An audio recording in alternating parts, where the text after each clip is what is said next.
This decision, known as State versus Fitzgerald, introduced in Iowa the policy that legislative pressure had produced elsewhere. To attempt to abort a woman at any point in gestation would henceforth be an act liable to criminal prosecution in Iowa. 4 years later, in 1882, the medical establishment, as if to emphasize the new policy, spearheaded a successful effort in the General Assembly to lengthen the possible sentence for performing an abortion from 1 to 5 years. In 1886, the Iowa Supreme Court sustained the principle that death resulting from an abortion would be treated as second-degree murder. This ruling would remain in effect in Iowa through the first half of the 20th century, which placed the state in the middle of national trends. We're average. Ooh. It is important to point out that anyone could be a doctor at this point, and they were basically like your barber was more trustworthy than. Yes. I mean, they are going in there like refusing to wash their hands and sticking their hands up your hoo-ha.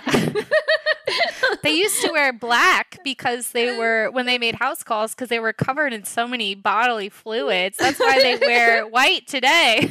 So you can kind of see where they've been.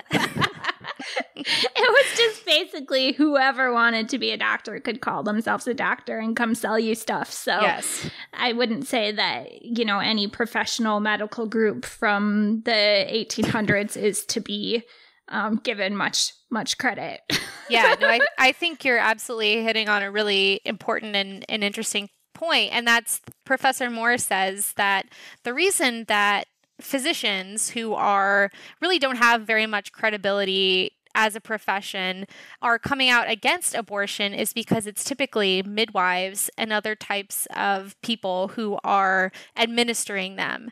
But then we'll see later on in the 50s and 60s when doctors are well respected, well regarded, that's when they think that, well, a woman's decision to have an abortion should be between her and her doctor. And that's when, as a profession, they really start to advocate for legalization and more permissibility around abortion.